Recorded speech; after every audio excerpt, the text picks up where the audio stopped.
Howdy, my name is Paige Borman, and for my final project, my question is, does climate change affect crop growth?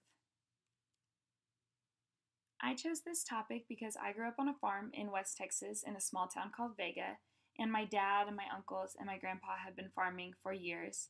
They grow corn and milo and wheat, and they also have livestock. So because of all this, I've always found the science that comes with farming to be very interesting. And like I said, I grew up in Vega, Texas, and I just wanted to kind of give y'all a visual of where that is. It's about 30 miles west of Amarillo, and it's in the panhandle of Texas. And like I said, it's very, very small. The population is about 800 people. Climate is defined as the average weather in a place over time. So this includes temperature patterns, rain, snow, humidity, and wind speeds.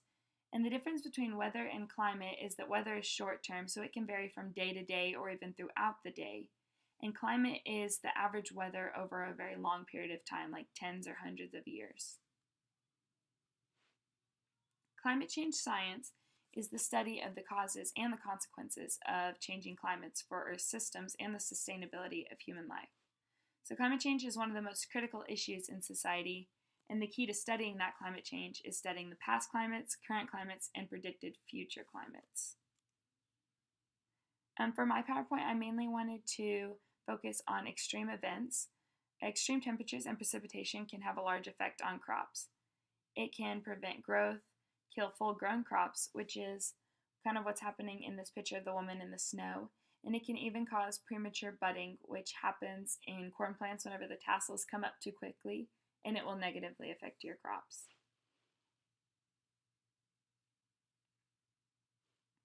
This is a graph about corn crop yield, and it's over about 50 years, and it really shows you, like, as you can see, the yield is getting better and better each year, except for on the years that they had some kind of extreme weather event like a drought or a flood or some kind of unusual climate.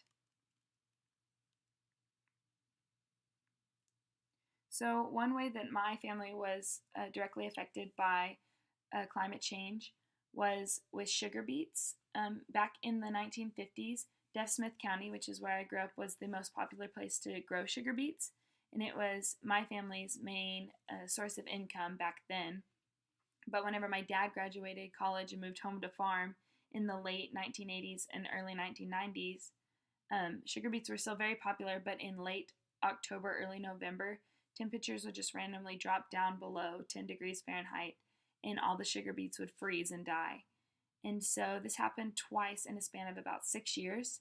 So because of that, people stopped growing sugar beets altogether. Like I said, I wanted to focus on extreme weather in my PowerPoint, but I didn't want to leave out other climate factors that could affect crop yields, like higher or lower carbon dioxide levels. If your CO2 levels are higher, your yield is supposed to be better. Drought is something that affects all the farmers in West Texas because we don't get a lot of rain, so a lot of the land in West Texas is dry land. And if the climate is slightly warmer and wetter than farmers are used to, the weeds will thrive and take out your crops. So in conclusion, yes, climate change has a large and sometimes fatal effect on crops. Now, I wouldn't consider myself a farmer by any means, but whenever I was reading all of this, I was thinking that maybe even though climate change is somewhat inevitable, farmers and scientists could work together to find a way to prevent crop death because of this climate change, whether that be changing how the crop is planted or where it's planted, or even finding a way to make crops less susceptible to the effects of climate change. And these are my works cited, and that is all I have for you. Thank you so much for listening.